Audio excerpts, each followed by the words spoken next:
2 hours. That is about the average duration of a movie. But this one is 13 and a half. It is so long that theaters had to show it over the course of multiple days just to make sure that people would be able to see it. In fact, it took almost 10 years to complete, and it is so incredibly unusual that I just couldn't help but wonder why. Alright, here goes nothing.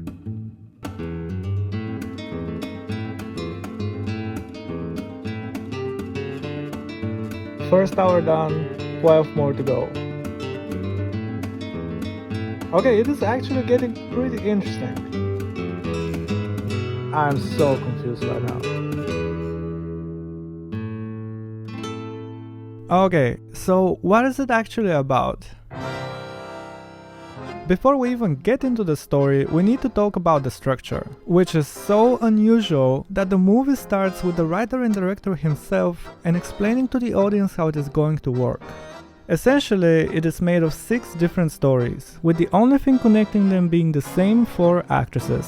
And to make it even more unusual, the first 4 stories have a beginning but not an ending.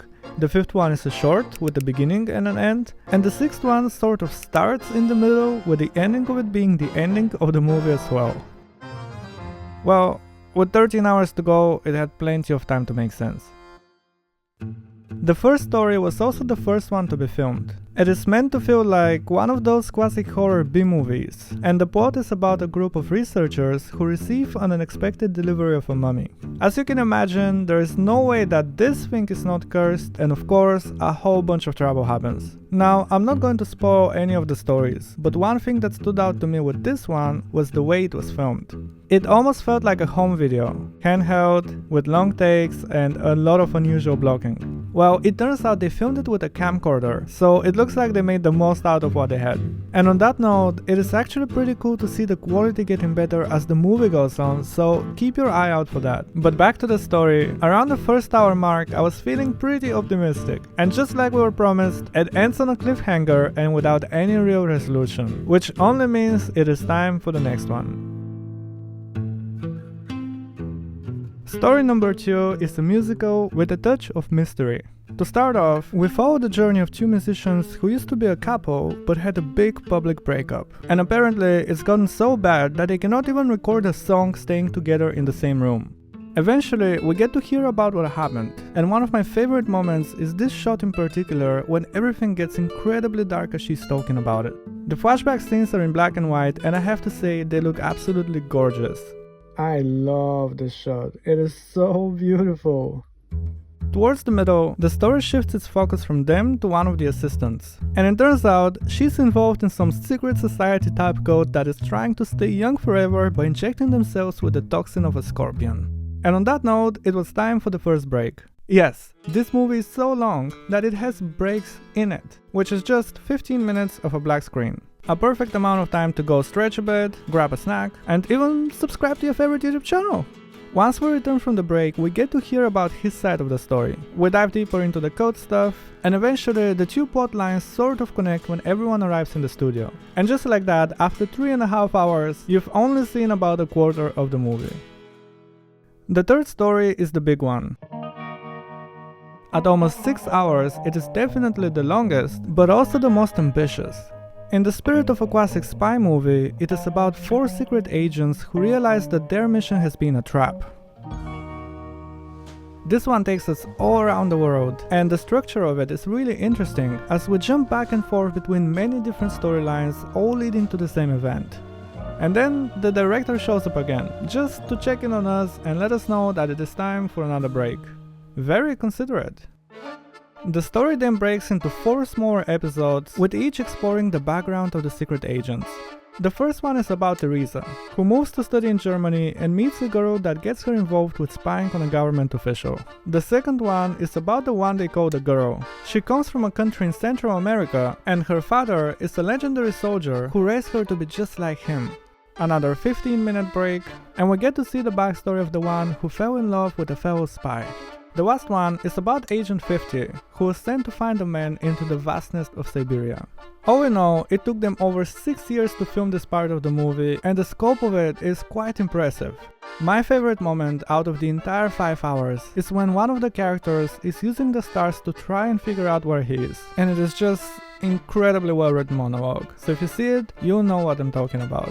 And at this point, I've been watching for more than 8 hours, so it was definitely time for some reinforcement. The fourth story is the one that even the director was not quite sure how to describe. Basically, it is a meta-commentary of the film itself, and almost a parody of it.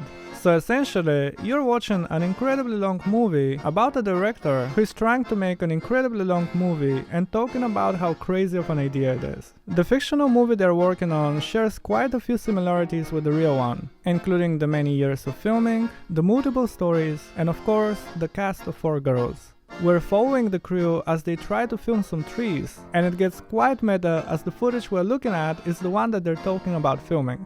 Eventually, and I cannot stress this enough, something pretty unexpected happens, but I will not spoil it, so you'll have to see it for yourself. We then get another 15-minute break, which to be honest was very welcome, and for the rest of the story, we follow the journey of an investigator who is trying to solve a mystery. Now, what happens next is quite difficult to explain. We get a montage with random clips of the girls as they're making the movie throughout the years. And for some reason, you feel oddly proud of them. At the end of the day, the movie is about them. It is not about the characters, the places, or even the stories, but them, the people behind them, and the decade-long journey that it took them to make it happen. I guess I was just happy for them. Or maybe my brain was just fried at this point. The fifth story is a remake of the 1946 French film A Day in the Country. It is meant to be a silent film, and when I say silent, I mean literally silent. Other than one little part, there's no music or sound of any kind. It is completely quiet. It is a story about love, and just like the flashback scenes from earlier, or about 12 hours ago, the black and white cinematography is really beautiful, and this scene was my personal favorite. And just like that, after more than 13 hours, it is finally time for the 6th and final story, which at 20 minutes is also the shortest. It is a true story from the 19th century, and it is told through the diary of an English woman who managed after a number of years to finally escape captivity with 3 other women. The effects are done practically in camera, which is pretty cool, and to me at least, it kind of feels like a photograph from that period of time. And then we get the credits. And of course, they're 40 minutes long. So, to answer the question from the beginning, I think the reason this movie is so incredibly long is because the length of it is a part of it. Now, whether it is actually good or bad is pretty subjective, but most of all, it is unique. As we all know, cinema is really exciting, that's why we love it so much, but can also get repetitive and safe. So every time there comes a movie that has a vision and dares to take a risk, I respect it.